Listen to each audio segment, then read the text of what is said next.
aluminium windows and doors provide years of reliable, efficient service. Sometimes, however, there are minor tweaks or adjustments that may be required to keep your product in the best working order.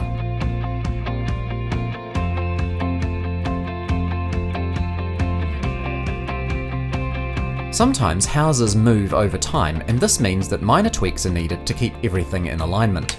If your door's flush bolt is failing to engage correctly, you might need to move the keeper. To adjust this, remove the screw covers with a pin or small screwdriver.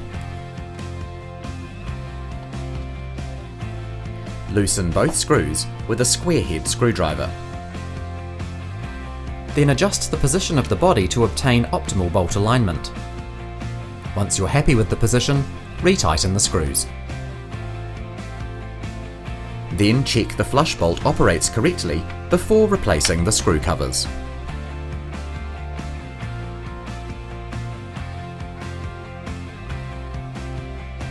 If you have any questions or run into any difficulties with your product, please make contact with your installer or service technician. They're here to help.